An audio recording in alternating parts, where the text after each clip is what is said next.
Då ska ni vara hjärtligt välkomna till årets första avsnitt av YouTube-snack. Jag fick tänka efter här lite grann. YouTube-snack där amatörer snackar om YouTube-bande. Vi är några som har strålat oss samman och börjat snacka lite om det här med YouTube och alla de former. Så välkommen hit om du är ny här. Vi är som sagt glada amatörer som bara vill diskutera, kanske lära oss något nytt, dela med oss av erfarenheter och så ställ gärna frågor om ämnet, och i dagens ämne, som ni redan vet, handlar om textning bland annat då. Vi brukar alltid snöa in på något annat när vi sitter och diskuterar i sådana här mysiga tillställningar. Men textning av filmer, översättningar, hur gör man? Varför gör man det? Och vad har ni för erfarenheter kring det? Husbil taxar är här. God också. Ove Aune såg jag att du skrev.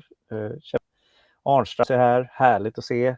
Jag tror det är snabbast på antalet nu. Jag ser antalet här uppe. Hur många som är med. Och förut brukade det vara lite långsamt i starten, men nu kom det igång snabbt. Så det är trevligt.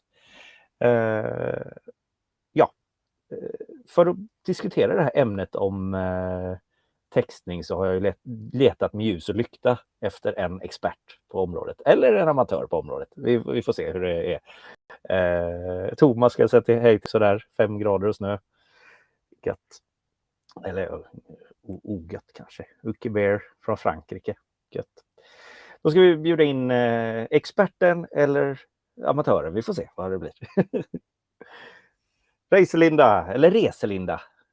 Hej, välkommen. Oj, du är mutad.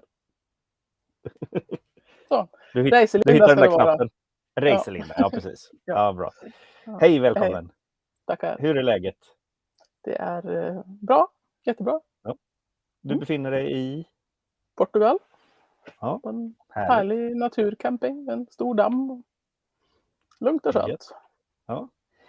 Jag sa lite expert här nu och amatör kanske. Vad har du för relation till textning? Ja, typ. Är du expert? Jag jobbar ju med det också, kan man säga. Transkribering i alla fall. Alltså skriver ner vad andra säger. Men då är det ju mer från ljudfiler kanske än från filmer och sånt där. Men ja. Sen har vi textat våra YouTube-filmer sen i somras. Tidigt på hösten någon gång, tror jag. Det har hållit på med det ett tag i alla fall. Du har gjort det hela tiden sen dess? Liksom. Det är inte några uppehåll att du skippar några videos och sen startar med det igen? Det finns nog ett par som inte har översatt den. Okay. Ja, det är bra. Du säger bara där. Det är rätt. Men sen, det är väl, jag tror det är någon från i somras som har text och sen är det lite uppehåll, men sen är det allihopa efter det liksom. Hur länge du har ju en YouTube-kanal som heter just Reselinda. Ja. Och Reise är ju då lite norskt då, eller? Ja, eller? Det är ju för att jag är norska och för att vi tycker om att resa i Tyskland. Där resa också heter Reise då. Så det är en liten sån här koppling dit. Ja, och Linda är ju spanskt för vacker eller något sånt. Det spanska. Står så i mitt pass att det heter det, så att det passar bra dit. Bra val av namn. Ja. Annars vacker är också bra. Ja, härligt. Men hur länge har du hållit på med YouTube, eller ni, ska jag säga? Ja, vi la väl ut de första filmerna förra sommaren, 1,5 år sedan ungefär då. Men sen vi började väl på riktigt när vi åkte till Tyskland i september 2021 blev det då. Inte förra året. Ja, precis. Det är ju förvirrande med förra året och sånt. När vi har passerat nya. Man kommer in i februari och börjar hjälpa sen. Nej, men så vi har väl lite drygt ett år då som vi har hållit på riktigt. Jag har haft blogg och Instagram och sånt innan, men sen vi kände väl att det var roligt att göra någonting med alla filmerna vi gjorde också. Ja, för ni spelade in redan innan och vi har massor för er själva liksom. Ja. Ja, grymt. Nej, så det är jätteroligt tycker vi.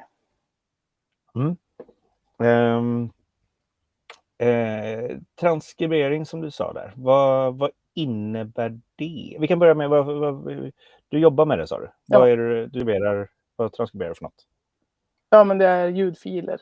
Det är Mm. mycket, det är massa olika egentligen. Det kan vara allt från podcaster och forskarintervjuer och myndigheter som vill utvärdera sina jobb, som har gjort intervjuer och sånt där. Och så vill de ha det skriftligt då. Så jag är anställd i ett företag och gör det via dem då. Men jag har även eget och gör lite på lite på sidan om också. Ja. Det poppar upp en idé här. Vill du transkribera andras YouTube-filmer?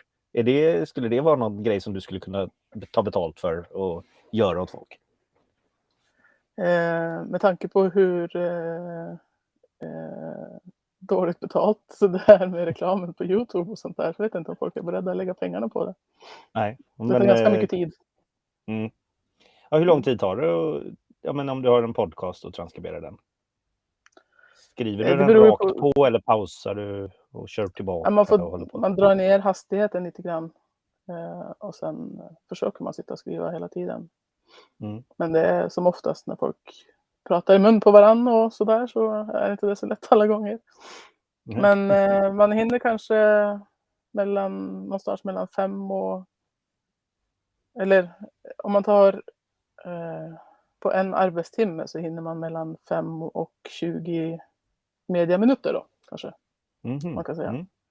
Ja. Lite beroende på hur mycket de pratar i mun på varandra och hur många det är och sånt där. De första YouTube-snack-livarna vi hade när vi var 8-9 stycken. Det hade varit ganska jobbigt att transkribera då. Ja. Det är enklare med ett föredrag om man säger så. Ja, just det. Ja, men grymt. Men du jobbar med det här.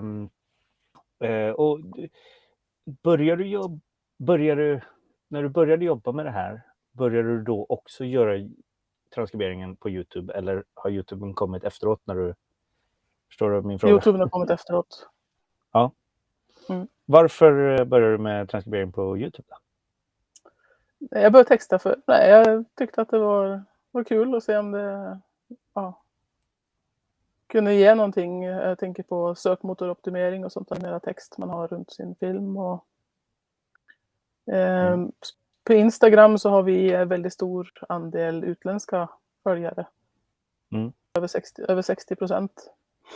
Så jag tänkte även att om jag har översatt till textningen också då, så har man möjlighet att kanske nå ut till en del av den gruppen också då, om man delar med sig på Instagram. Så det var väl lite så. Ja. Lite blandning. Har du märkt att du har nått ut mer nu? Du har ändå transkriberat då i nästan ett halvår på YouTube då. Ja. Vi får det är runt 20% som tittar med textning.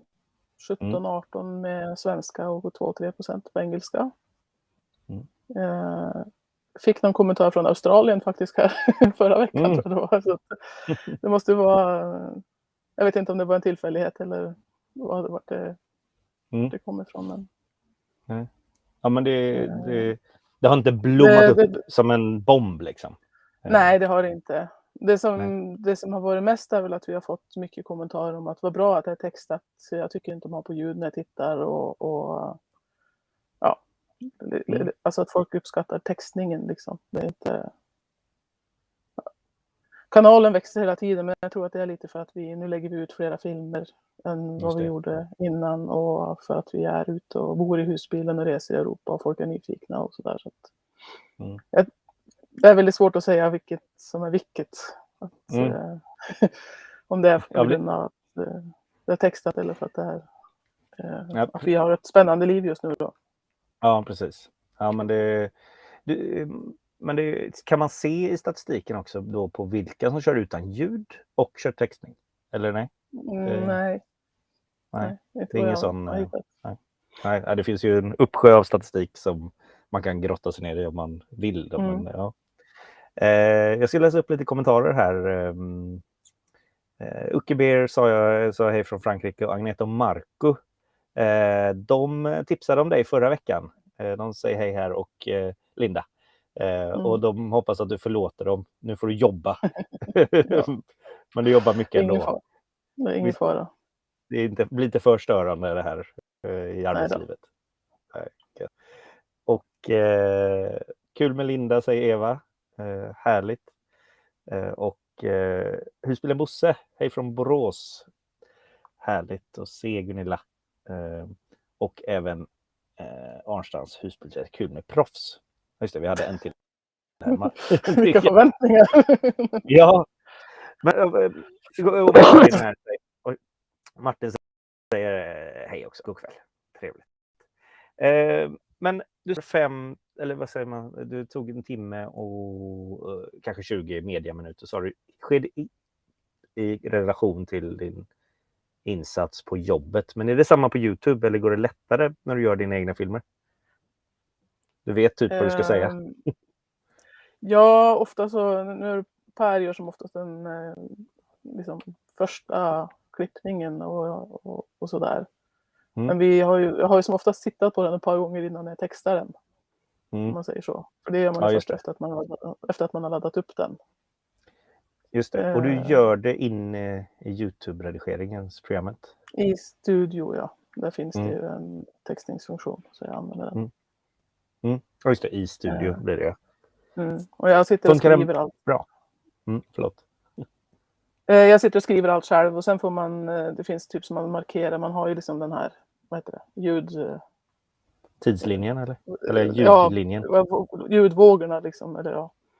Så man sitter liksom och markerar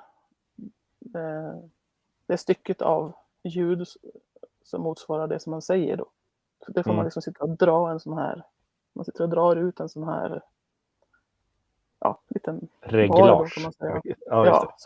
Så den täcker liksom att här säger vi det.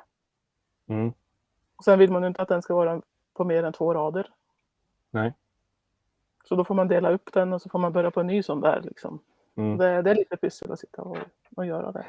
För det du gör i jobbet var inte redigera eller justera text till film på något sätt? Nej. Det skriver jag bara Word-dokument typ och skriver det de säger. Så det är lite mer pyssel. Ja, precis. För här måste du bestämma när ska jag byta sån här subtitle så den byts ut. Liksom. Har du fått något klagomål att det blir för mycket text i en sån där rad? Eller har du fått skära? Får du tänka ibland på att du får skära i vad man säger så att det blir vettigt snabbt, mycket mängd i. Om jag pratar väldigt fort så här, då blir det ju för mycket text i den lilla raden. Förstår du vad jag tänker? Ja, det händer att jag plockar bort lite utfyllnadsord och sånt där. Jag har en tendens att säga ja i början på varenda mening till exempel. Nej, men så där, man blir väldigt medveten om hur man pratar när man ska sitta och texta och sen kan jag säga. Ja, precis. Man sitter verkligen och lyssnar på orden. Men det gör man ju ändå i redigeringen också. Man hör sig själv säga och sådana där. Ja. Ja, men man plockar ju ibland bort lite utfyllnadsord och sånt för att liksom få in det på 2 rader. Alltså, så man inte behöver dela upp och ha 2 ord i en egen pratbubbla som jag brukar kalla det då. Alltså textrad då. Ja. Gör du någon textning även i redigeringsprogrammet? Typ att du lägger upp en textinformationsgrej som du inte kan sen översätta? Eller undviker du dem? Ja, vi gör det ibland om det är något. Ja, det händer vi gör det. Det händer vi har en egen ruta också bara med text. Så här. Det är inte alltid man kommer ihåg att ha med. Det är inte alltid man kommer ihåg att ha med kameran överallt. Eller att det kanske kan säga allt. Så det kanske kan vara bra med lite tilläggsinformation ibland. Liksom. Men, det får bara vara. Jag har inte så många engelska tittare än. Så annars kanske man börjar skriva det på båda språken sen också. Översätter du även titlarna och beskrivningen då till engelska? Ja. Men gör du egna thumbnails eller sån här? Nej, det gör det inte. Nej. För annars om man lägger text i dem så... Det står på listan att komma runt och börja göra det, men nej, jag har inte gjort det. För det tror jag är ett bra trix för att växa ännu mer om du vill ha. Men du gör ju så mycket med videon redan så jag vet inte. Men det är liksom så här, nästa steg. Men testa det är tiden bara som experimentera. Ja, Mitt tips är att testa Canva, Canva. Jag känner till För det var så himla enkelt. Jag tror du kan få väldigt mycket rent gratis. Så tips till alla, bara testa den.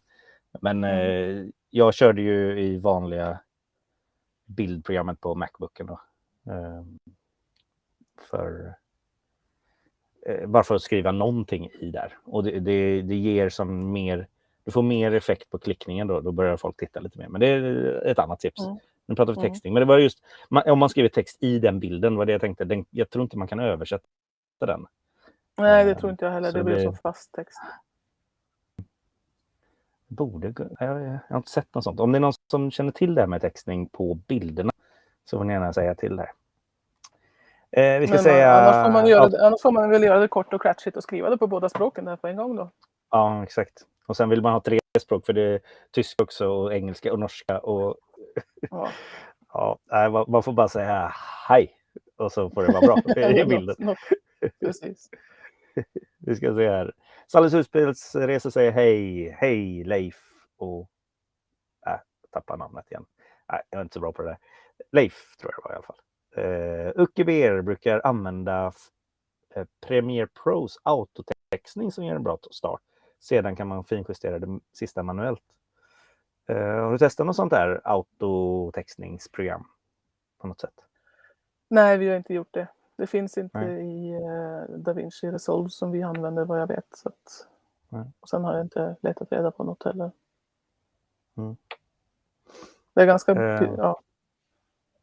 Ja, det är ganska pyssligt. Om man säger att det är en bra start så är det ju oavsett lite pyssel förmodligen. Kan jag tänka mig. Ja, med tidskoder och allt möjligt sådär som man vill kanske justera.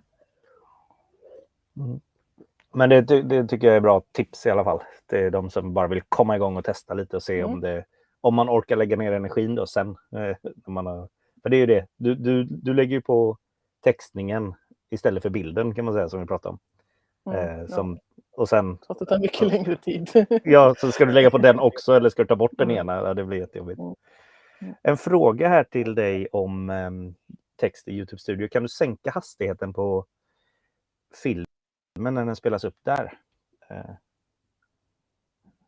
Undrar Arnstrand. När du alltså jag kan sänka hastigheten. Nej, jag har inte hittat någon som... jag har inte hittat den funktionen i YouTube. Nej.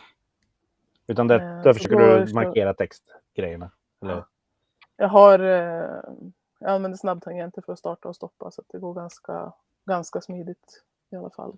Och det är ganska lätt att hoppa till början av det segmentet liksom som man håller på med också. Så att jag tycker det är ganska smidigt, men det skulle vara bättre om det hade gått att sänka hastigheten. Ja, för det är ju riktigt bra. Justerar du engelska översättningen?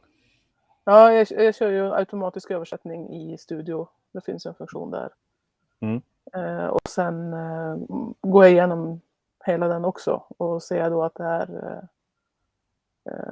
textning, att översättningen blir på 3 rader istället för 2 rader till exempel, så får jag dela upp det. Och sen tycker jag inte att den håller tillräckligt bra kvalitet. Nu är inte jag expert på engelska heller, men det är för dåligt helt enkelt. Ja. Så att jag förbättrar den i alla fall, men jag vet inte om den är...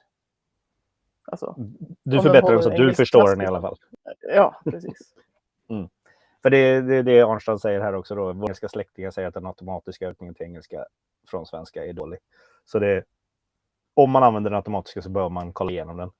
För annars känns det nästan som det blir lägre kvalitet på filmen för en engelsk tittare. Om den ändå är dålig översättning. Det är väldigt mycket så att det blir fel... vad heter det? Status på verben och sånt där. Det blir fel tids ibland.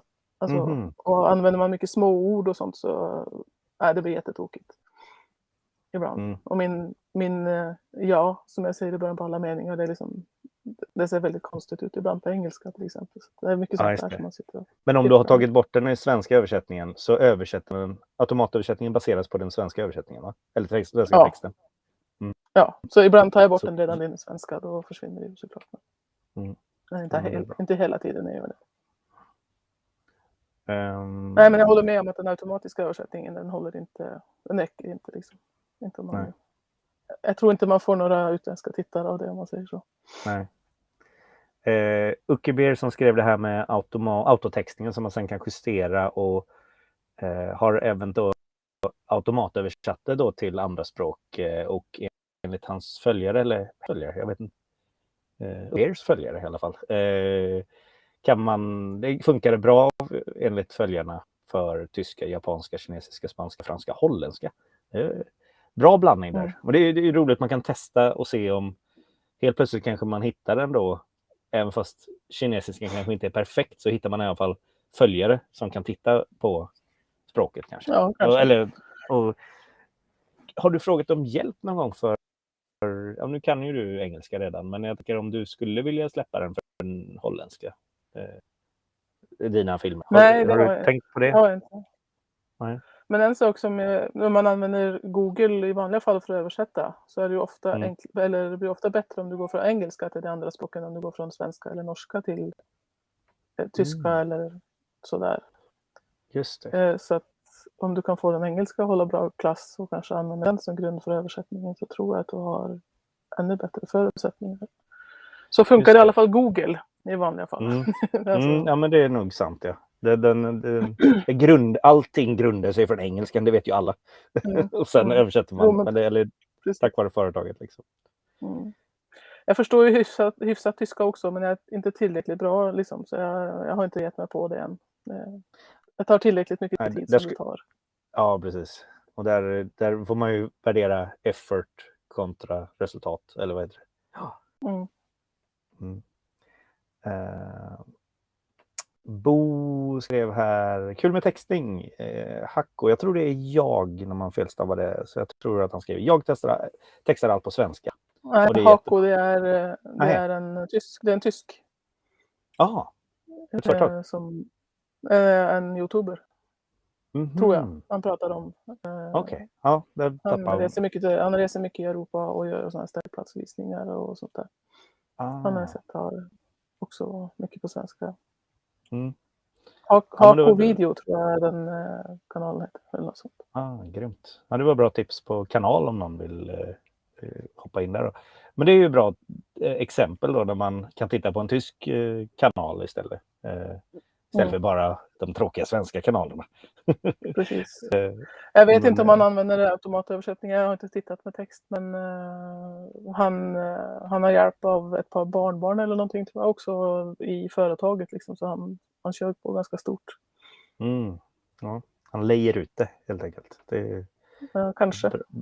Kanske. Det är bra. Plåtobbe skriver här. Jag har provat att texta 10 videos. Jag lägger textning på grafiktexter med citattecken. Jaha. Om han lägger någon text i filmen så gör han citat i översättningen. I subtitles. Förstår du vad jag menar? Om det står Tommys huvud och som pil här så skriver han Tommys head här nere i undertexten. Ja. Och det är ju ett bra alternativ faktiskt. Så slipper man, då drabbas man inte av det problemet att man lagt till text i filmen då. Det är bra. Leif och Tina var det. Jag ska försöka komma ihåg. Sally är hunden i alla fall, det vet jag. Husbilsar, blir det konstigt om man skulle texta vad den andra personen säger eftersom det inte hörs, eller borde man texta allt prat? Vad tycker du där, Linda? Hängde du med på frågan? Om man liksom hör för exempel att Per som ofta inte är närmast kameran och säger något som är lite lägre, då textar jag det också. Men jag brukar liksom plocka bort sånt där när man pratar mun på varandra. Då, det den ena säger liksom makes sense. Eller vad man ska säga. Så tar jag bort bakgrundspladder om man säger. Och det beror på vem som pladdrar mest då. Eller vad man säger. Ja, precis. Men, ja. Den som vinner. Ja, det är jag som textar så det är ju det jag säger som kommer på. Exakt. Det är bra. Nej men hör man att den andra pratar så tycker jag det kan vara värt det. Vi försöker ju Ibland så höjer vi ju hans ljud liksom i redigeringen så att det blir bra ljud även om inte han står bredvid mikrofonen då. Om det går. Ibland blir det väldigt högt bakgrundsljud då i så fall. Men ja, vi gör det i alla fall. Men det är inte så ofta. Det är inte så ofta det behövs hos oss. Nej. Ja, jag skulle kunna tänka det om man sitter och filmar, om man lutar sig ut genom bilrutan säger vi och så pratar man med någon längre bort och så vet man vad den svarade utan att man hör det på filmen. Då skulle man ju verkligen kunna lägga in den textningen nästan direkt i redigeringen för att visa till även de som inte har textningen på. Ja. Att nu sa den kör åt vänster eller vad det nu kan vara. Det som man ska tänka på då som vi har gjort bort oss på ett par gånger är att vi har lagt som ett textrutor där textningen kommer. Ja, exakt. Så det blir kaka på kaka. Ja, så man får tänka på att kanske lägga sådana textrutor, alltså vad som helst med text som man skriver någon annanstans på skärmen än längst ner nu då. Just det. Kör du med reklam påslaget där nere också? Ja. Kommer den i vägen för textningen? Eller skjuter den upp textningen? Eller vet du vad som händer? Har inte kollat.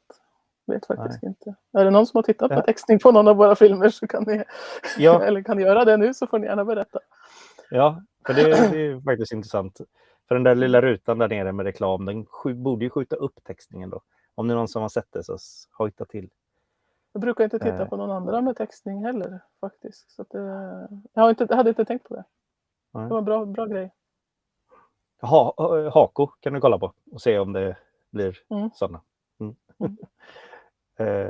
Vi hoppar vidare i frågorna. Jag tyckte det var bra input här. Om man textar till exempel svensk text, kan de i utlandet göra en översättning på texten genom till exempel Google Translate till ett annat språk?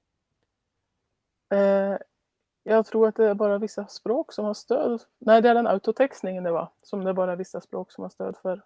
Jag vet faktiskt inte. Vågar inte svara. Nej. Ja, för jag tror om du gör autotextning till japanska säger vi, då använder ju den Google Translate i bakgrunden. Eller hur? Antar det i och med att det är YouTube och Google. Ja. Och då tycker man nästan att YouTube själva borde, men jag vill verkligen ha japanska. Då borde de kunna ta den där engelska texten och översätta den åt folk. Ja. Men jag har inte sett någon sån. Det kanske finns. Jag ska gå in på ett kugghjul här för att jo, det finns faktiskt. Jag kan visa lite sen hur det ser ut. Jag tänkte vi skulle testa.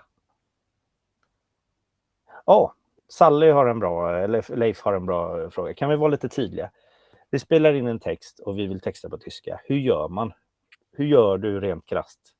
Vi var inne på det från början lite grann, men Linda, när du ska texta till tyska, eller du kör det till engelska och svenska. Det är de två textspråken. Ja, det är frågan om du vill texta, alltså att du vill skriva på tyska eller om du vill göra översättningen från svenska då. Men om vi utgår från att du textar den på svenska och vill översätta den så Jag går in i studio och där finns det undertextning. Efter du har laddat upp filmen till YouTube? Efter att jag har laddat upp filmen, precis. Sen ligger ju den är inte publicerad än. Den ligger liksom klar för publicering. Och då tar jag lägg till undertexter. Det svenska ligger där redan tror jag. Så man lägger till det bara. Sen får man gå in och lägga in liksom varje segment. Varje liksom pratsteg. Och att tidskoda den då genom att dra den här pratbubblan på de här ljudvågorna då. Så det passar överens med vad man säger. Sen när jag har gjort det så måste man publicera undertextningen. Inte filmen utan alltså svenska texten. Man kan inte bara spara som utkast, man måste publicera.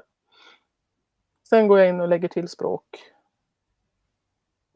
Och då lägger jag till engelska då, brukar jag göra. Och väljer översätta automatiskt.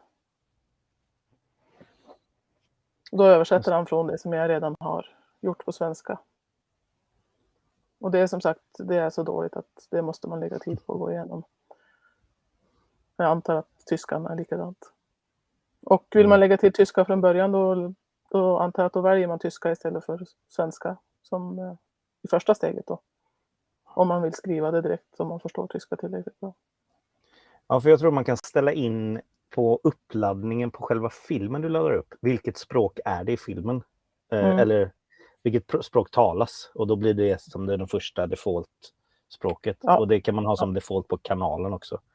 Mm. Om jag minns rätt allting här. Jag fick några frågor om det på något privat meddelande häromdagen, men jag hade inte ens varit in och tittat på det. Eller förmodligen har vi ställt in den en gång i tiden, så jag kan säga jag har någon koll på det. Vi kan göra så. Här säger Tobbe också att det går att sänka och höja hastigheten i Studios verktyg. Eller textverktyg. Okej. Så jag har inte hittat på den, så det får du gärna berätta. Ja.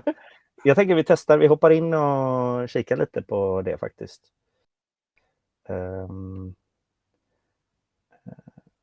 Nu ska vi se. Nu kom det in många frågor här. Ukeber i min skriver då. Det läste jag upp förra. Ja, det gjorde det. Det är min erfarenhet också. Det blir bättre om engelska är grundspråket för översättningen. Jag är ju en brittisk björn. Ja, det är bra. Då är det engelska default där och sen översätts det bättre då till japanska och kinesiska och allt. Vad det var det. Hur göra enklast för engelska bäst, snabbast och bäst kvalitet?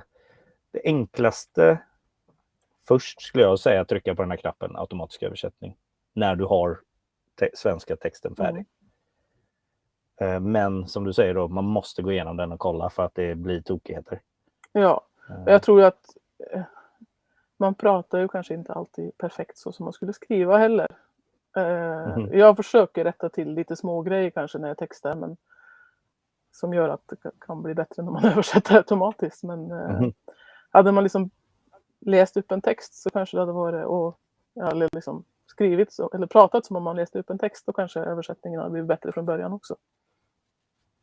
Tänker jag. Men ja, man svamlar ju på lite ibland och har halva meningar och sånt där. Ja, och slangord och konstigheter. Ja. Jag slänger med lite norska och sånt där ibland. Och... Just det. Här har vi det reklam ovanför texten då. Den där. Ja, bra. Ja, då kan man ha den fortsatt påslaget. Ja, exakt. Ja, precis. Du fick lite klump i hjärtat där, va? Mina pengar. Exakt. Vi gör så här. Det är så himla bra kommentarer här nu. Vi tar 2 till här. Ska vi se. Jag har blivit kaxigare vid textningen, säger Plottstobbe, och rättar små felsägningar och extra ord som Linda tog upp. Till exempel när man säger fel ord. Och så skriver man rätt i den svenska texten då. Det är bra. Och även då bort med extra ord. Den som gör videon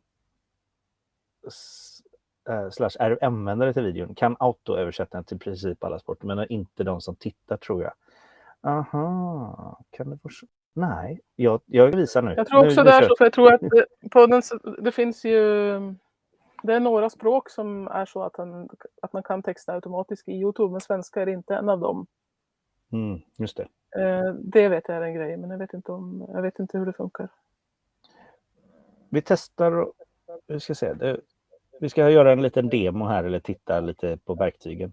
Sally skrev, kan du översätta från svensktextad film till tysktextad i YouTube? På förra liven sades det att det gick bra från engelska till andra språk. Ja, men vi testar det då. Nu ska vi se. Nu ska jag dela lite en flik här. Vi börjar med det här. Här är vi på studio i... Du ser studio, va? Hoppa tillbaka och kolla. Ja. Jag tar bort den där så länge då. Och då ska vi gå till Jag har inte gjort några videos här på YouTube. Där. Ja, just det. Jag tänkte hoppa in på en video specifikt. Först. Ja, gå på undertexter så väljer du video där. Och då kan du se där hur många språk det är. Smidigt. För jag har gjort lite experimenterande på föregående live här. Då hoppar vi in på den. Och då säger man, får vi först ange vilket språk är den här på egentligen. Då får vi säga att vi pratade svenska där. Och här står det också till standard på min kanal. Och Det är ju det som är på den standard just nu. Och då ser vi svenska, videos och då kan vi trycka på lägg till undertexter. Och nu kanske det blir lite Och så får du tokigt ange manuellt vad du gör där då. Just det, där. Och nu håller den på att lite tid läsa. så kommer fil. Och den gjorde ett stycke här direkt. Vet du vad det stycket börjar på? Eller? Det är ju den här blåa, du har den längst ner där så har du en blå, Där, ja. lite längre ner så har du en ljusblå liten fyrkant.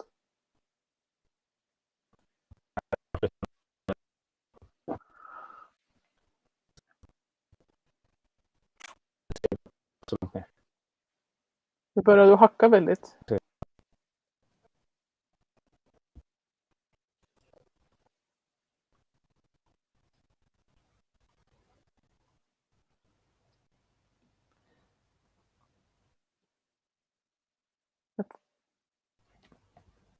Det är möjligt att det har varit lite för tungt för...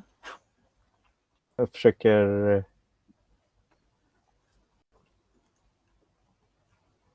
I alla fall den där blåa Så- fyrkanten där, den flyttar man ju liksom bort och drar ut över den längden på text som man skriver då. Nu är jag tillbaka kanske. Hörs jag? Ja. Det började hacka jättemycket när jag skulle ladda ner hela den filmen.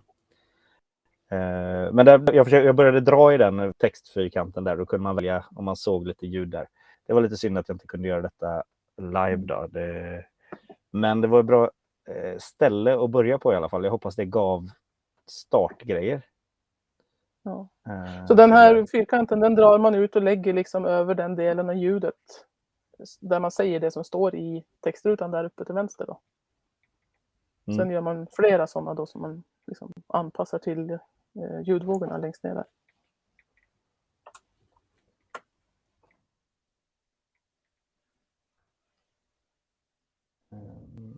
Jag ska se om...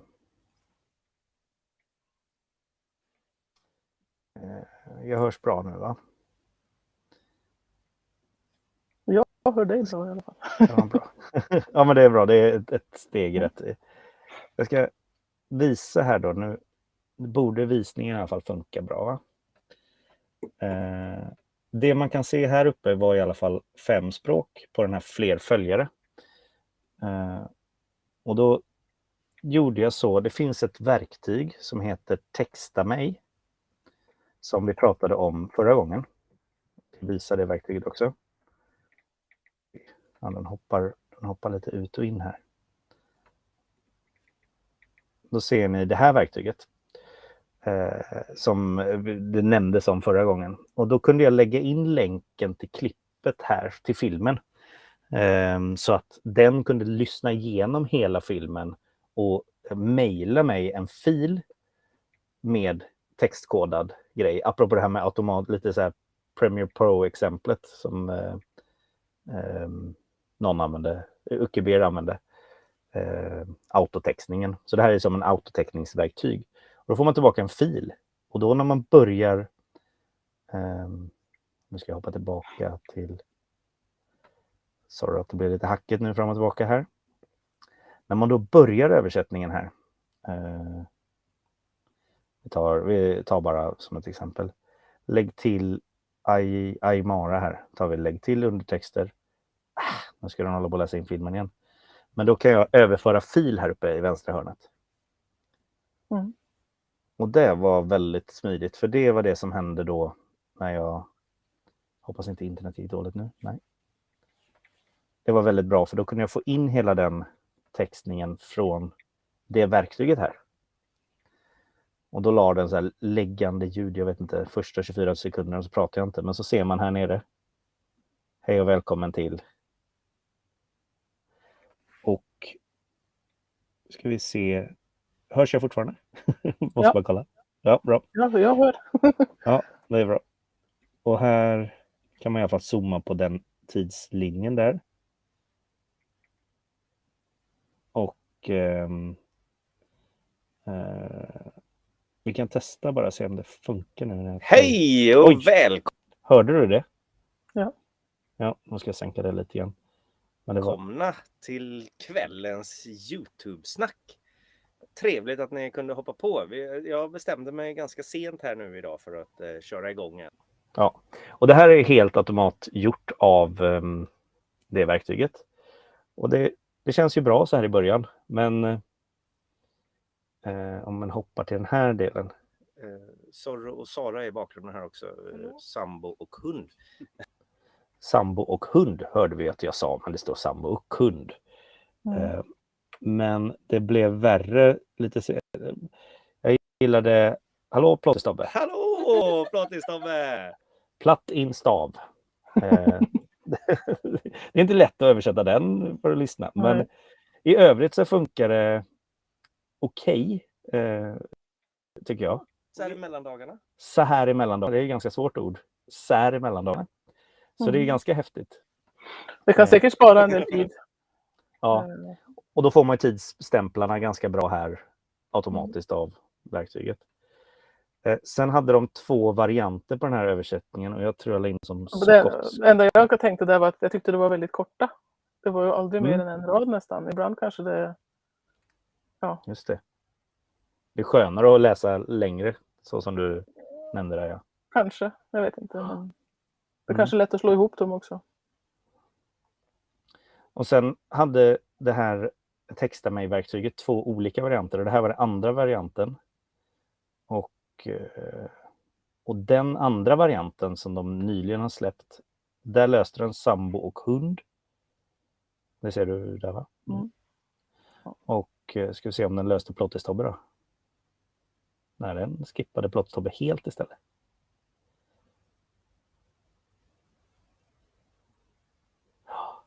Här ska vi se. Hallå, Plåtistobbe! Ja, den misslyckades med den översättningen så då struntade den i den istället. Så det var lite... Men här ser du en mening per godis. Liksom. Coolist. Ja. Det är Tobbe så. O'Learys. Ja, det är väldigt intressant att testa sådana här automatiska. Men för så gjorde jag en engelsk översättning också. Och den blir också tokig. Det är ett bra ställe att experimentera på. För de som inte har testat detta innan. Och det är det här man kan göra det utan att publicera filmen också. Just det. Om man ska använda den här texta mig-alternativet, då behöver man göra filmen åtminstone olistad. Så att den, när du skickar länken till den så att den kan hitta den. För är den privat så kan den inte nå den, kan inte titta på den. Okay. Det är väl det som är... Men, och då kan... Jag vet inte... Då kan du dela den till dina kompisar också. Liksom, så kan förgranska filmen. På olistad. Så det är ett alternativ för de som vill skicka iväg den till sån automatverktyg eller till någon annan som ska göra det. En erfarenhet som jag har också med det här med automattextning. Jag har fått sådana transkriberingar som liksom är gjorda som man kan fixa på. Liksom. Det är väldigt... Jag skriver säkert inte helt felfritt när jag textar, men det är väldigt lätt att man missar fel i den automattextingen som jag gjort också. Ja, för att det är redan förskrivet. Liksom. Ja, så att man liksom inte... Ja, man får vara noggrann helt enkelt. Jag vet inte, min erfarenhet är att det kan vara lätt att missa fel eller ord som står i fel ordning. Eller liksom. Ja, men det ser bra ut. Alltså man gör det för snabbt på något sätt. Ja, just det. Ja, det är lite, därför känner jag att jag gärna sitter och skriver det själv. Även om det blir något stavfel här och där eller så. Liksom. Men, ja. Ja, men det är bra sån här startgrej om man inte hållit på med textning innan. Ska man börja med det här verktyget i alla fall. Tobbe nämnde absolut, och det kan säkert spara mycket tid. Tobbe nämnde vad var vi? Undertexter. Här. På undertexter så pratade vi om det här med hastighet. Då sa han att man hittar det här kugghjulet. Det kommer ut ett kugghjul där i videorutan.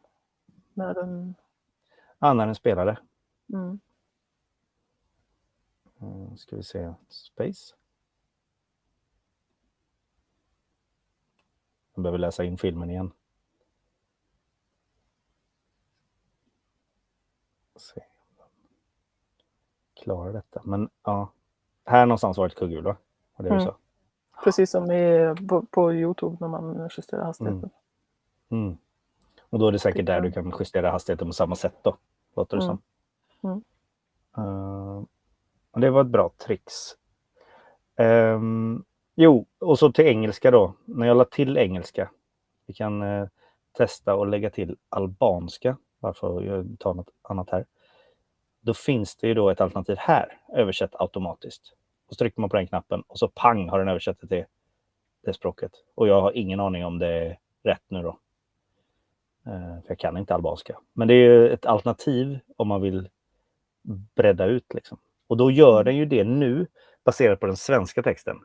Eftersom det är default-språk. Så det kan vara värt att tänka att kanske man ska ändra default-språk till engelska för att få de här översättningarna riktigt bra. Om man har fått en engelska tillräckligt bra först. Ja, exakt.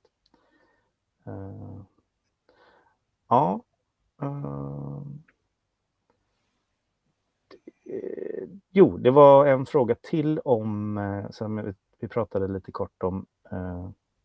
Vi ska ta en film från dig, Reselinda. Fast det är okej. Ja då. Då ska jag sätta igång. Jag ska minska ljudet lite här. Ska jag bara hoppa in rätt innan ni pratar här. Ska vi se. Här. Nej. Inte tillgänglig. Då hoppar jag till en annan. Var det en gammal film kanske? Nej, det var nyaste. Ja, det står undertexter där. Så det ska... Jag ska ladda om sidan. Se om det blir bättre. Jajamän. Jag behövde bara se lite reklam först. Ja, det kan vara att jag höll på med lite med kontorna här. Över. Där är vi nu. Knepigt.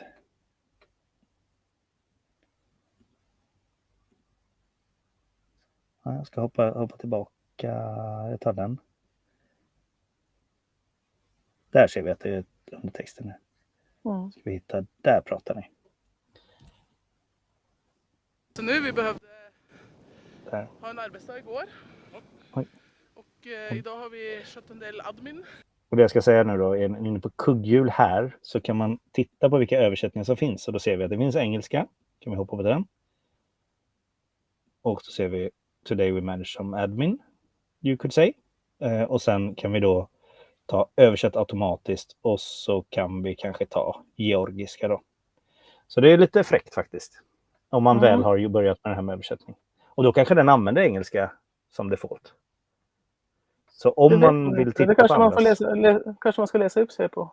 Det var en bra tanke. Vad hade vi? Norska till exempel, det kunde ju du.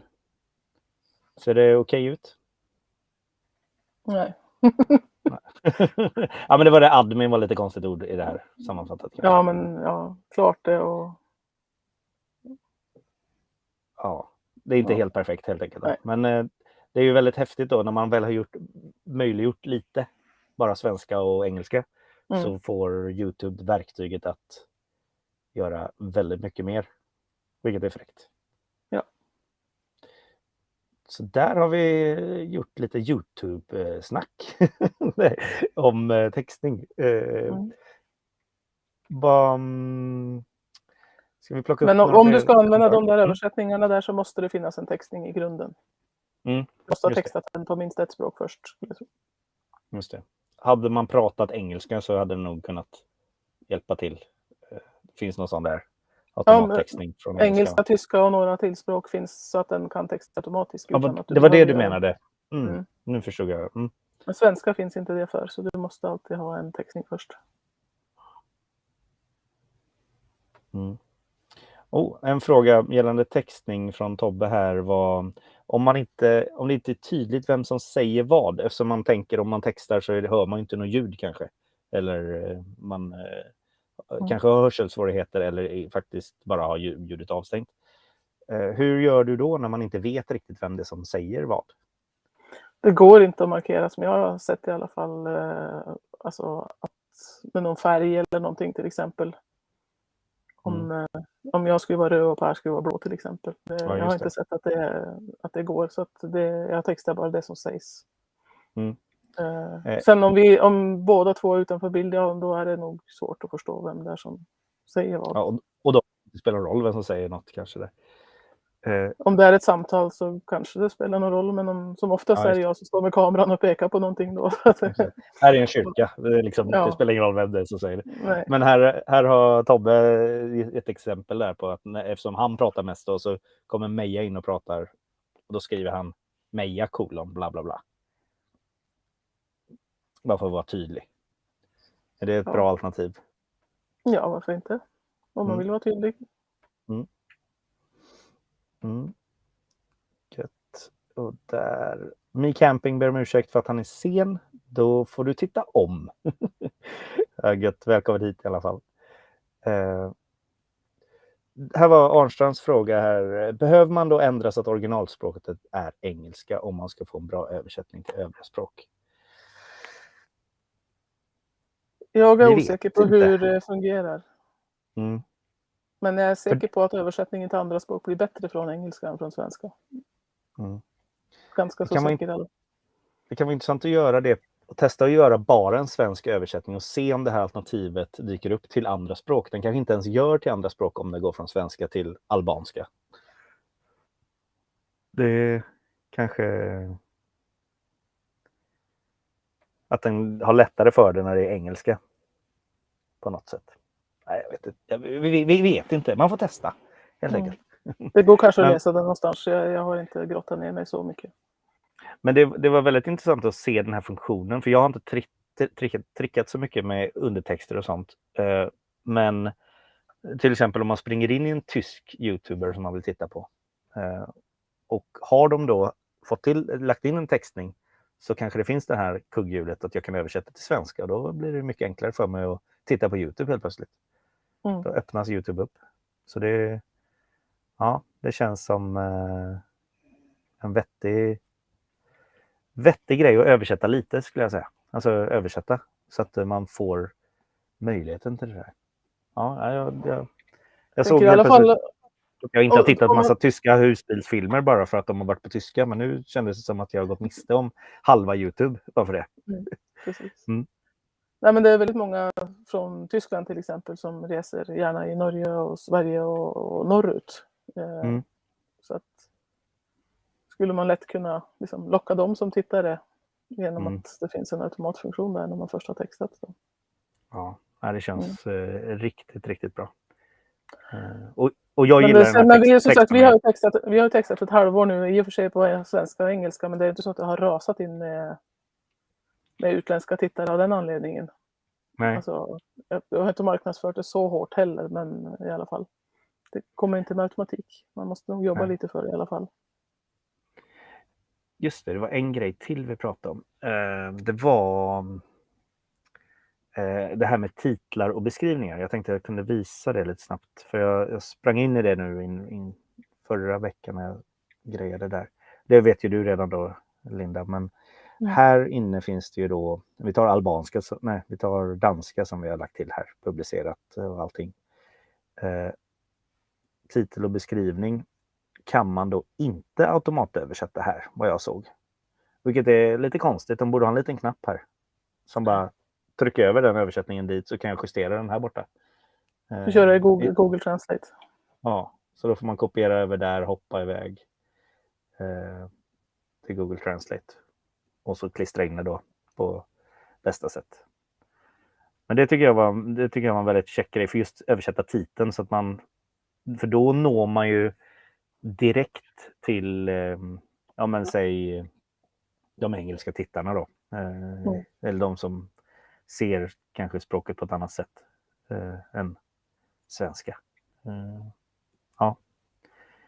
Där kan det ju vara värt att tänka de nordiska språken och tyska kanske. Då får man in dem direkt och så kan de själva välja undertexter. Eller om man själva lagt till det. Ja, det är svårt det där, för du vill inte ha en dålig kvalitet. Jag gillar ju den här automatiska översättningen som finns. Alltså man bara kan trycka på en knapp och så har du det på danska. Eller på tyska då.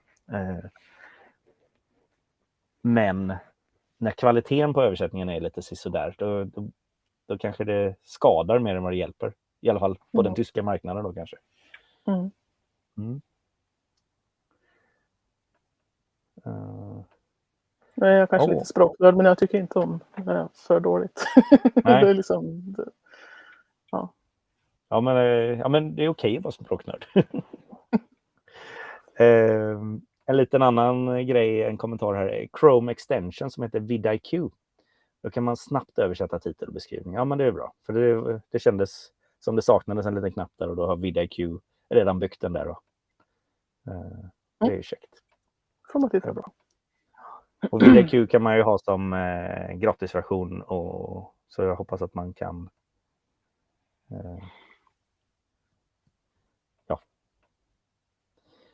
att man kan testa även den här Chrome extension och översättningen.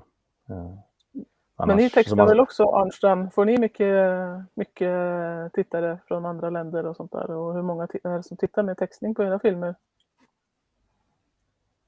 Det är bra. Arnstrands...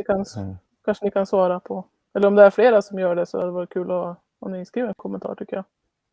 Hur många tittar med textning och hur stor andel inte på svenska då, om ni har ett annat språk?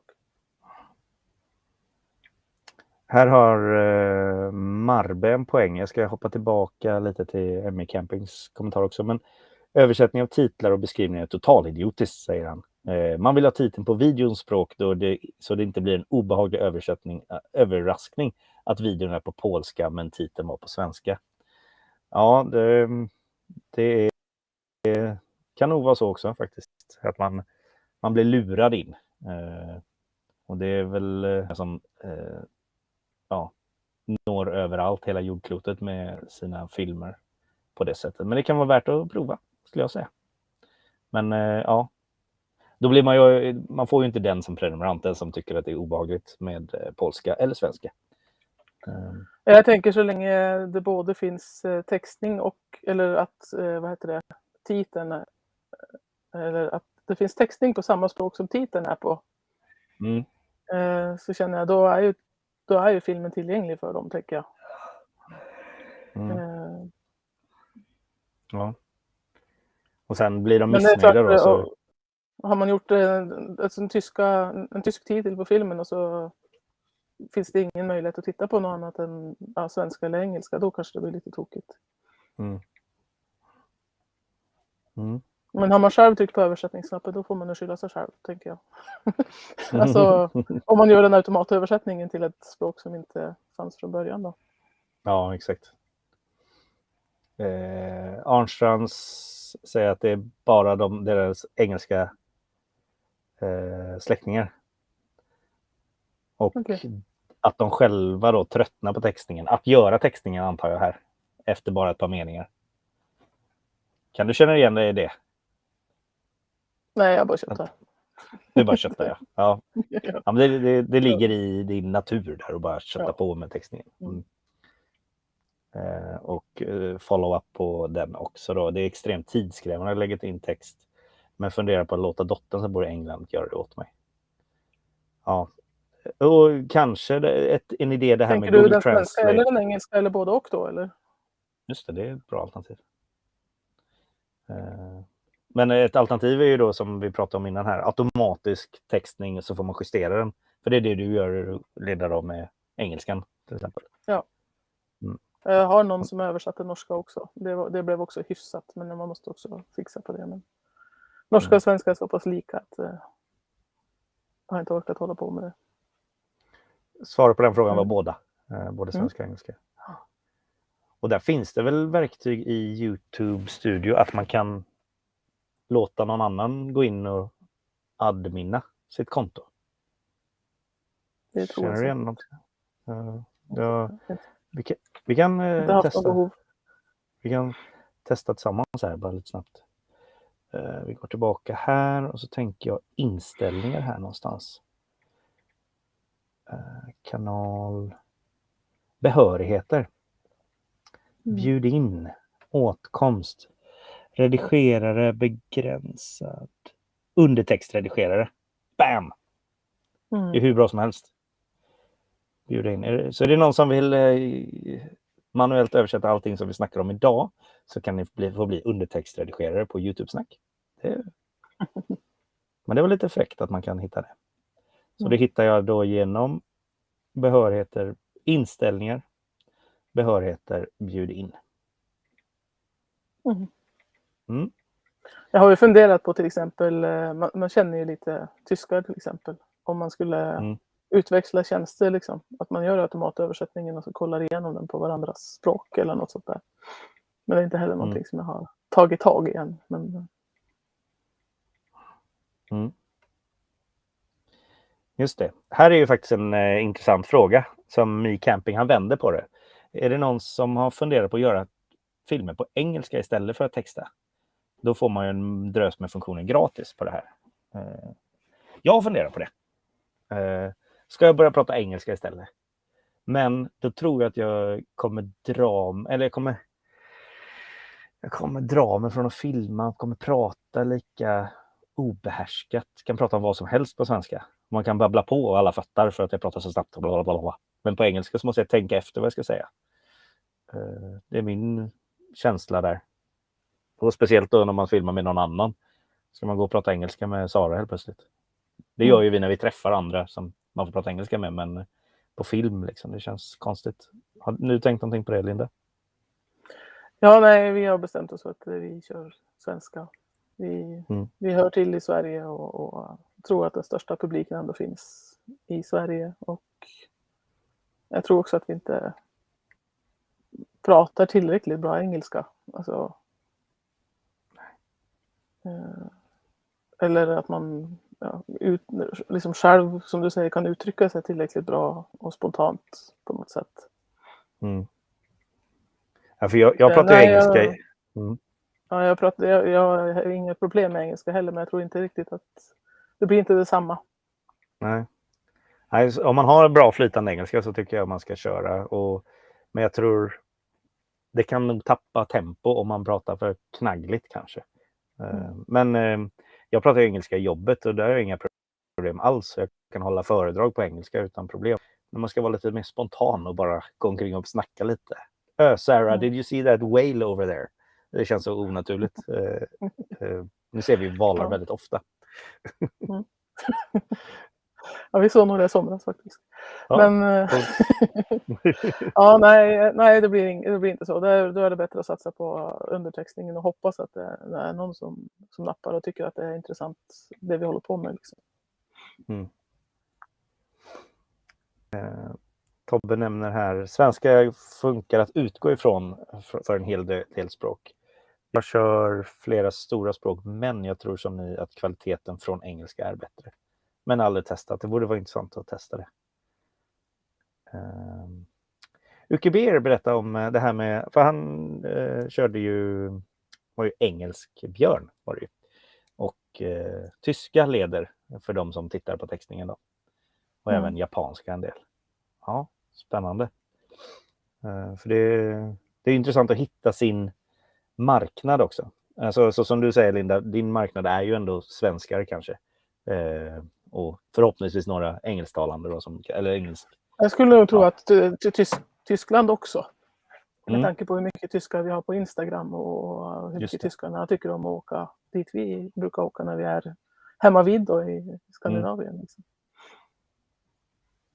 Ja, men och UKBR kör ju en björnkanal. En kanal om en björn som reser omkring och träffar andra björnar. Och där blir det inte prat, tror jag. Om jag minns rätt så är det mer textningen som gör storyn. Eller ja, det kanske inte är någon textning alls också. Det blir bra story. Och därför tror jag... Då behöver man inte ha det på tyska om det inte är textat. Eller om det inte är något som... Det måste vara någon textning om man har det på olika språk, menar jag. Ja, exakt. Jag kommer ihåg att jag var inne och kollade på en film, eller flera filmer, och jag kommer inte ihåg att det var någon text alls. Men det är nog för att jag hade textningen på då. Också. Finns det något alternativ för det här med textning? Att man kan säga till att den här filmen ska visas som textning för alla som kanske har stängt av textningen. Vet du om det finns någon sån inställning? Inte lätt, inte tänkt på. Nej. Nej, för det är intressant om man kan pusha fram den textningen.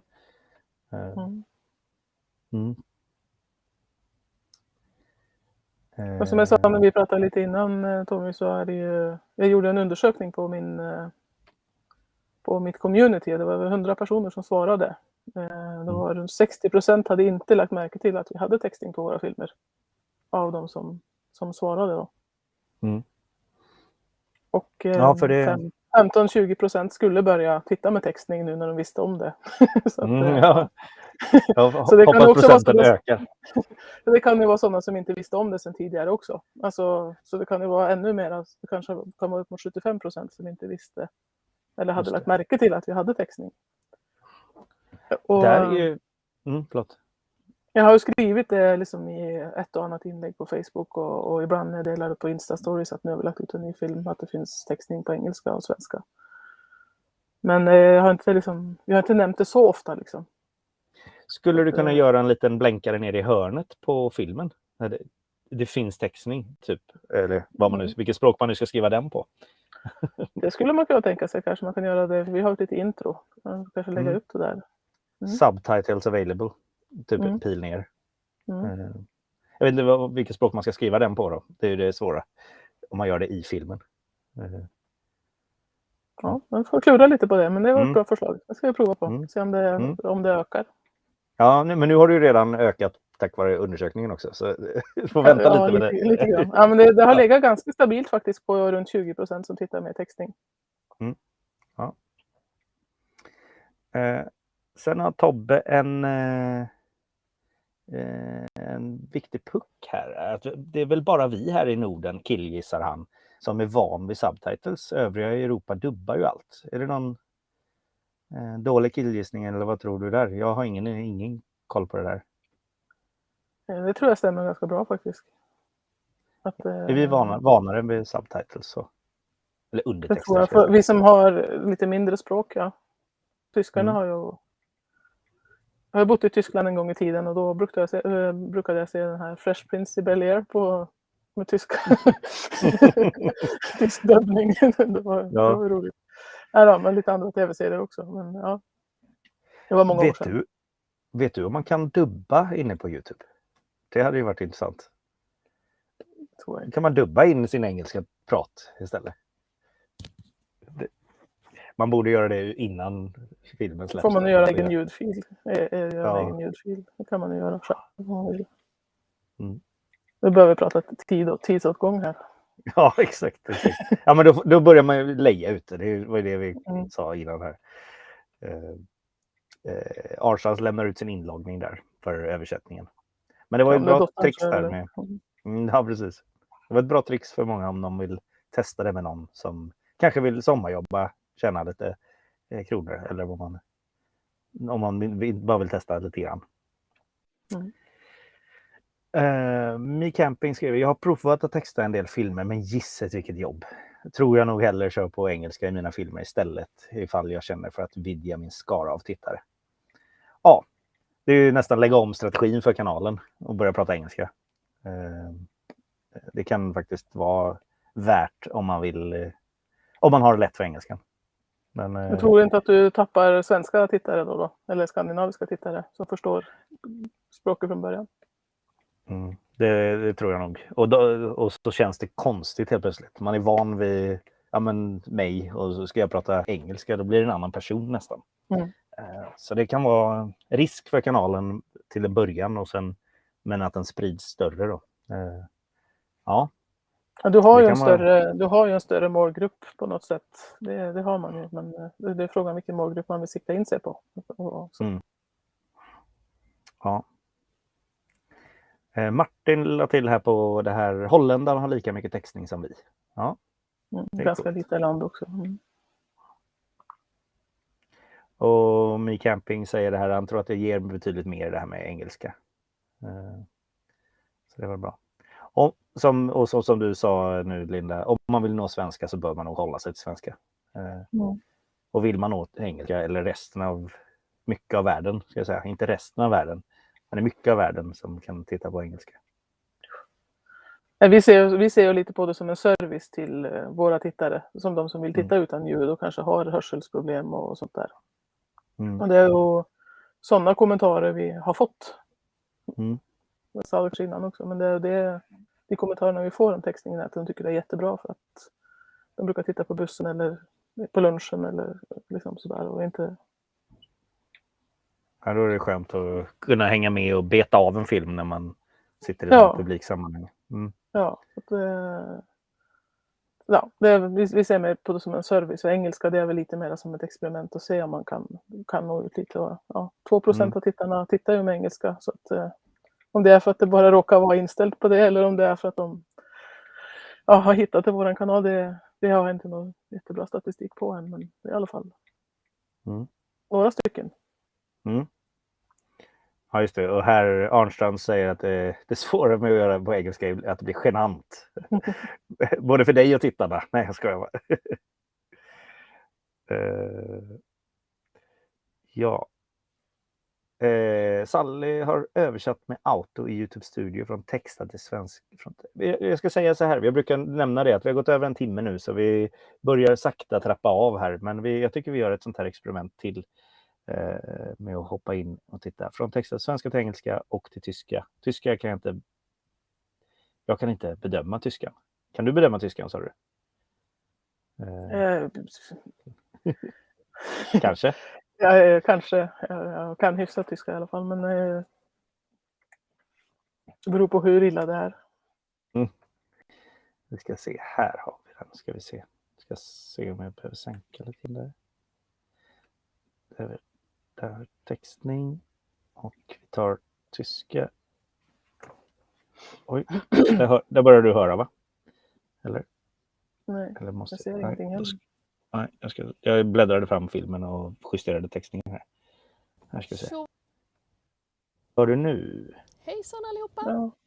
Och välkomna till Tjolöholms slott med tillhörande ställplats. Och nu tändes det ännu mer lampor. Så nu ska vi gå en liten runda och titta. Det gör vi. Vi går och kikar en sväng. Där hade vi en intressant automatgrej. När de bytte person. Bindestrecket. Det är ett tricks, Tobbe. Om man ändå hör men inte förstår så ser man att där byter en person. Jag byter alltid, alltså jag har inte två personer i samma liksom, text som kommer upp. Jag byter alltid text, ja då. Det är bra. Vi ska ta bort den där bara.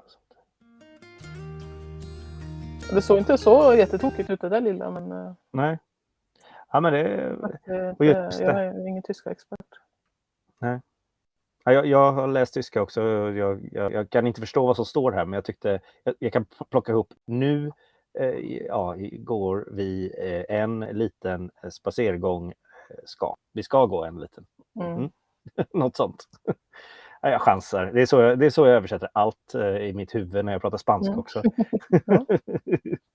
Ja, det lilla där såg inte så tokigt ut. Men... Nej, det var riktigt bra. Så man kan köra och testa och sen kanske man får klagomål från tyskarna. Men då har de i alla fall tittat och säger att den där tyska texten var inte så bra. Då säger man, vill du översätta åt mig till tyska? Eller justera tyskan. Ja, det här med att det blir lite genant och så pratar vi om här med engelska. Och ett par svenskar som kör på engelska, men när de träffar svenska så är de inte beredda på engelska. Så då textar de till engelska. Nu hängde det med. Ja. När de träffar svenskar i filmerna. Som inte vill prata engelska. Ja, då textar de på engelska och pratar svenska. Just det. Ja, då har man ju satt kanske kanalen att nu ska vi prata engelska på den här kanalen. Och då blir det naturligt, tror jag. Det är vettigt. Jag tror det hela kommer liksom till målgruppen också. Lite vem är det man vill ska titta? Är det så många som möjligt? Eller är det svenska husbilsåkare? Eller är det hela världen? Eller är det liksom, det får man väl fundera lite på innan man gör det där valet. Liksom. Ja, exakt.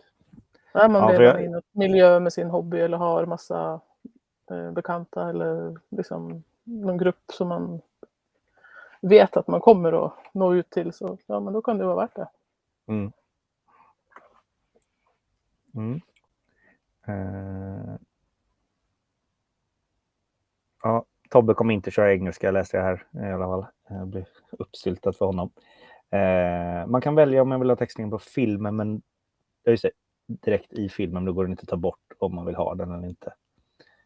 Eller välja om den går att slå på eller av. Ja. Ja, det är det här inställningarna vi pratar om. Så man kan få den att den är på. Då kan man inte slå av den. Kanske var något sånt som dök upp för mig. För när jag hade sökt upp din kanal och inte fick upp den där översättningen. Det kanske var någon grej Jag vet inte om jag förstår vad han menar där faktiskt. Men, ja. Ja, jag tänkte... vi pratade om det här med... Jag ska se om jag kan hoppa in och se om jag kan hitta den inställningen. Bara för att det här blev lite kul, tycker jag. Men jag vill gärna höra lite feedback och sånt sen om hur det här delningsmomentet funkar bra. Vi ska se. Om jag då går in på den filmen. Då hade vi lite texter. Här inne kunde jag inte göra, men nu är jag inne på den texten. Information. Ska se, undertexter. Där hoppar jag in på den igen. Mer. Textningscertifiering. Ja. Titel och beskrivningsspråk kan man också bestämma här. Det visste jag inte. Det var den där sidan jag hittade på efter ett litet tips häromdagen också. Ja. Vet du vad jag kom på nu? Jag brukar alltid ha att man kan läsa kommentarer i efterhand på en live. Det måste man ställa in specifikt. Jag undrar om jag kan slå på det efteråt. Apropå inställningar man kan hitta. Det borde ju vara här borta i närheten av den här. Nej. Anpassning. Jag ska inte... Där har du uppspelning av livechatt. Den måste jag klicka i varje gång jag startar en ny livechatt. Eller ny livesändning. Men det har jag missat för den här sändningen just nu. Ja, nej, men jag hittar inte den inställningen nu. Men det var intressant att veta att det finns någon inställning med det här med default-språk. Eller att man kan slå på textningen på filmen.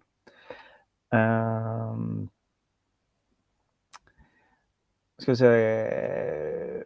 Jag tänker att vi börjar runda av YouTube-snacket här. Men Me Camping, din film om Hymer 880 mil var perfekt. Hade du pratat engelska hade jag inte tittat. Ja. Och där tappar man ju en tittare och får en annan kanske. Så det är verkligen målgrupp som du pratar om, Linda. Svenska till finska, hur gör jag lättast? Vi har en del publik därifrån som skriker efter. Som du, Linda, var inne på. Texta till svenska. Och kanske då gå igenom den finska. Eller få någon att göra det som kan det tillräckligt bra. Och då till exempel genom att dela rättighetsgrejer där som vi hittade nu. Ja. Eller, ja, jag tror ju att eller min erfarenhet från andra översättningstillfällen är ju att det är bättre om man går via engelskan. Men då ska man ju först göra den engelska också. Så det är frågan om hur mycket tid man vill lägga också. Ja, men det är ju coolt med att man har en publik här som skriker efter deras grejer. Ja, det är häftigt. Ja, då kan det vara värt att göra det. Men alltid för oss här i Sverige så måste vi texta den på något sätt. Men det finns ju den här texta mig också. Det kanske finns flera sådana tjänster i redigeringsprogram. Det har inte jag någon koll på. Men det finns ju tydligen. Så man kan liksom få grundtexten och kanske inte behöver sitta och knappa allt själva så som jag gör då. Och sen är det fördelar och nackdelar. Men det som du visade var ju väldigt korta segment. Jag har ju mycket längre segment och liksom försöker fylla ut ett par. Eller om man pratar tillräckligt länge så försöker jag fylla ut ett par rader innan jag växlar till nästa text. Precis. Men du måste ha någon känsla först. Ja, har du någon sån här känsla? Ja, precis. Känsla. Har du någon sån här känsla på hur text man hinner läsa på hur lång tid? Om du förstår vad jag tänker. typ 8 sekunder, då Mm. hinner man läsa 2 rader, eller måste man ha 10 sekunder kanske? Jag har försökt titta igenom och tycker det verkar vettigt på båda. Vi har inte fått något klagomål i alla fall. Och då markerar ju jag liksom det ljudstycket där vi säger det och så skriver jag den texten där. Kanske ta bort några onödiga ord liksom för att hålla nere mängden text då. Mm. Men jag har inget. Det kanske är beroende på hur snabbt man pratar. Om jag bara pratar så här snabbt så kanske man inte hinner med att skriva upp all text. Och då blir det lite för mycket text. Så man kanske ska, och det gör ganska många på YouTube som spelar in YouTube. De pratar lite långsammare eller så här, inte för hastigt. Och sen försöker jag om man liksom andas lite mellan att man säger någonting. Om det är väldigt mycket text så försöker jag dra ut lite på hur länge texten ligger också. Just det. Och liksom, men om man säger väldigt mycket på en gång och bara måste dela hela tiden för att det liksom man babblar på, då är inte det möjligt heller. Men andas man lite ibland så kan man ju försöka sträcka ut de där längsta segmenten då. Ett trix här nu till Agneta och Marco, det är ju faktiskt att hitta en finsktalande person som kan göra textningen åt dig, göra det här jobbiga jobbet, så slipper du göra det själv, utan bara bjuda in den personen på den här som undertextare, helt enkelt. Om du känner någon som är så snäll så. Ja, men om en hel publik där som skriker efter text, så någon borde ju kunna anmäla sig då. Så det är en variant faktiskt. Men du måste säga det på finska i filmen. Jag kan inte finska. Men jag tror kanske Marco har lite finsk där. Ja, MeCamping. Han skriver sen att han kan finska, så att då kan han väl texta på finska själv direkt istället för att gå via svenska. Ja, det är jättebra.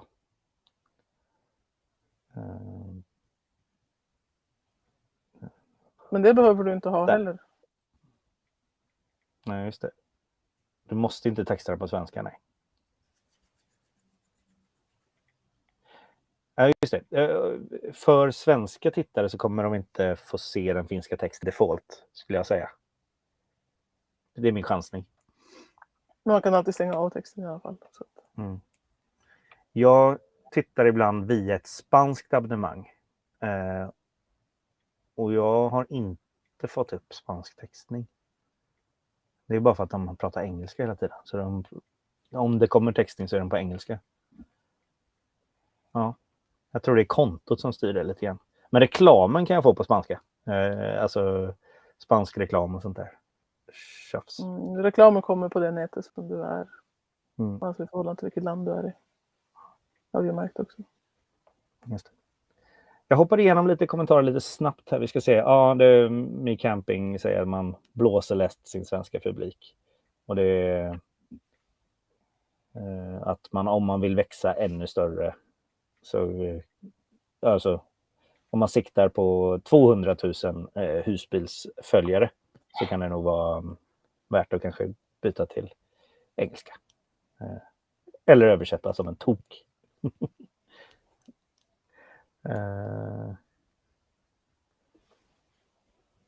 Ja. Martin var ju tysktalande här. Bra början i den tyska översättningen i alla fall. Den skrev parkplats istället för ställplats. Och den kan man acceptera. Ja, just det. Och här Tobbe likadant. Han såg också den. Frågan är, om man lägger en tysk titel på YouTube, hur visas den då? Vad är det som styr titeln? Och jag skulle säga att det är ditt kontos värdland. Någonstans vet YouTube att det är kontot som har styren. Ja, och det är fler som håller med där. Ja, alltså. För den här Hako till exempel som vi pratade om tidigare, jag prenumererar på han och hans, det kommer upp på svenska för mig. Och inte på tyska, även om han är tysk i grunden. Ja, grymt. Ja, och här Uckeber, det är också nivån på översättningarna. Det räcker med att det är förståeligt, det behöver inte vara perfekt. Så som Marbe kommenterade på Sallys tyska översättning där. Man fattar, det är parkplats, det gör ingenting att det stod det. Det var ju en parkeringsplats. Även fast vi ställer mest husbilar och kopplar in el där, kanske. Jag vet inte om de hade el på just Tjolöholms ställplats. För den har jag varit på en gång. Jag tror inte det var el. Men man förstår ju. Ja, kan ni säga snabbt hur man gjorde för att ge behörighet till någon annan? Vi tar det en gång till, för det var ju intressant i det här ämnet. Titta på filmen efteråt. Ja, precis. Spola tillbaka. Nej. Inne på Lens, här nere till vänster hittar man inställningar. Och så hittar man behörigheter. Och där har man bjud in uppe till höger. Och där kunde man välja undertextredigerare som behörighet. Jag vet inte hur det ser ut då, men det verkar ju verkligen passande. Enligt vad vi pratar om här. Mm. Och det är ett bra tips till Marco och om de vill leja ut sin finska och slippa göra det själv. Ett tips på mycket text på tid och sånt, och kolla på tv med ett stoppuret för att avgöra tiden på texten. Ja, det är ett bra tricks. För oftast kanske man själv läser sin egen text snabbt. Eller vad tror du, Linda? Alltså, det ger sig ganska mycket. Om du pratar mycket i filmen eller pratar, så ger det sig själv liksom, för att du ställer in liksom storleken på den här blåa baren som du hade längst ner där, som visar liksom att den ställer du in över den delen av ljuden där du säger det som står i just den liksom. Sen säger du något annat, alltså, så att när du har fyllt 2 linjer då måste du liksom hoppa till den nästa. Och som sagt, andas du lite emellan så kan du ju göra den lite längre, men du har inte så mycket val egentligen.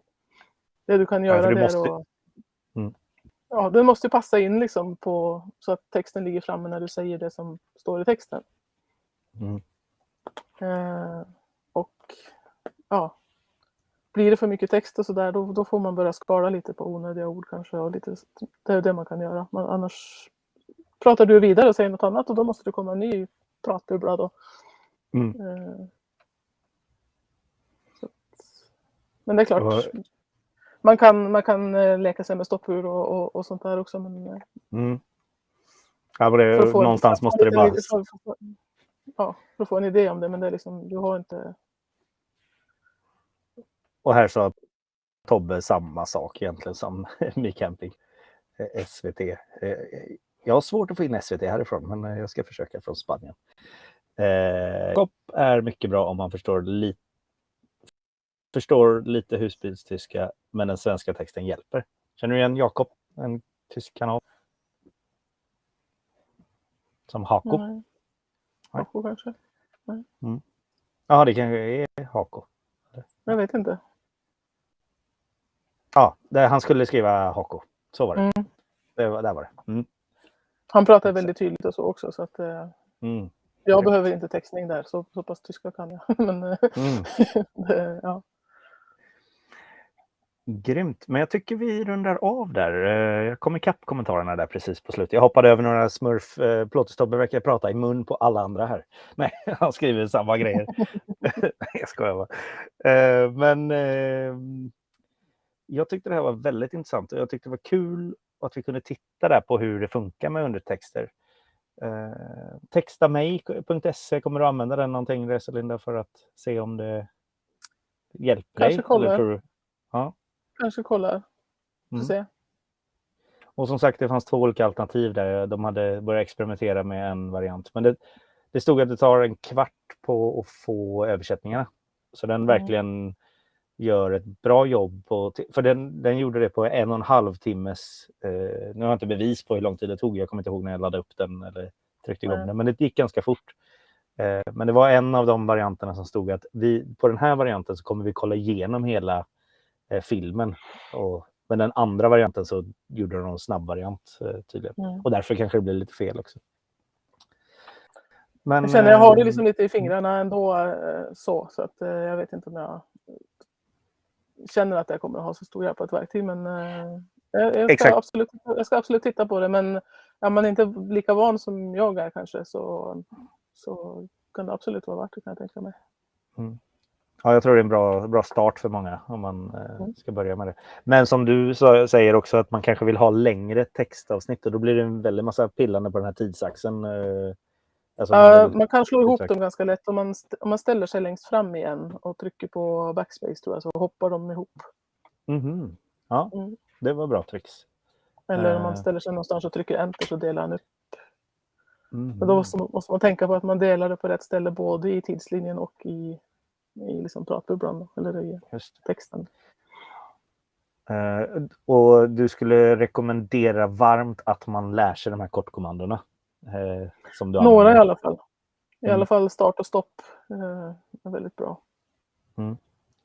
Ja, för det känner jag att ska man sitta där och gå igenom hela filmen och knappra, säg 1,5 timmes YouTube live här till exempel, eller YouTube-snack, då vill man nog kunna kortkommandona för att göra det så enkelt som möjligt för sig själv.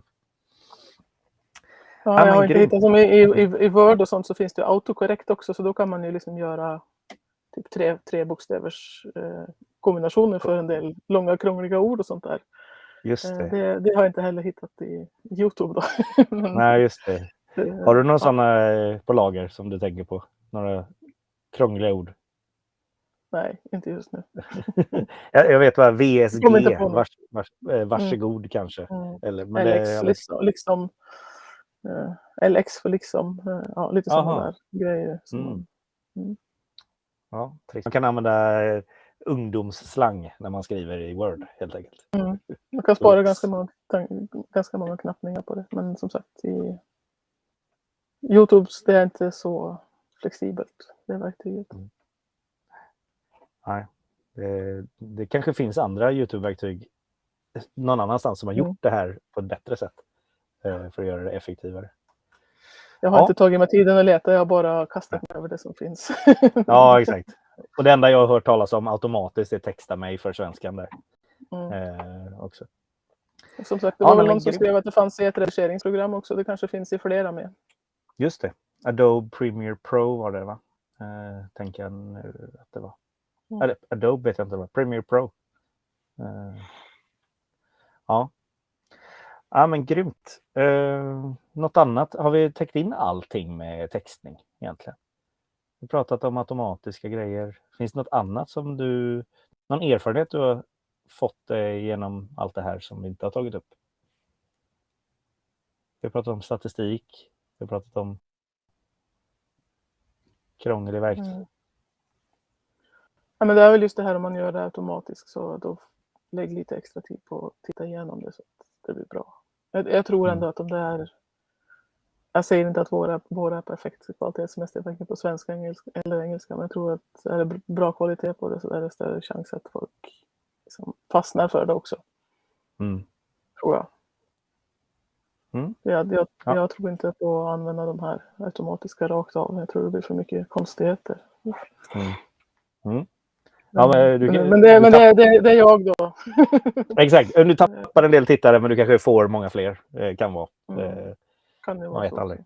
Samma sak med att byta till engelska i sin kanal. Det kan också vara. Man tappar en del tittare men man får många fler. Man vet aldrig. Ja, men man får fundera på vad man vill med kanalen och målgruppen och sådär. Det är valfritt.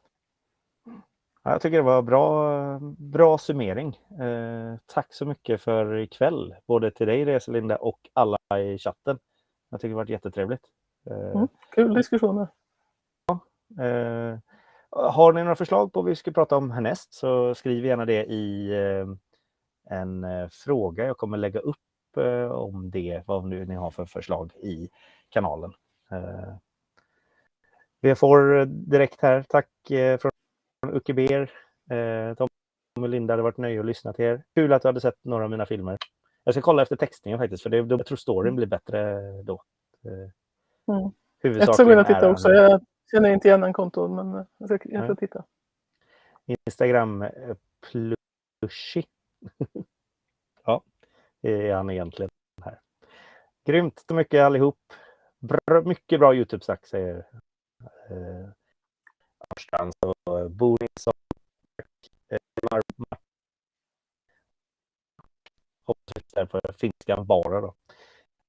Eva, tack för ikväll. Ny camping. Vi... Får jag bara lov att göra lite reklam om man vill efterdiskutera några av de här sakerna.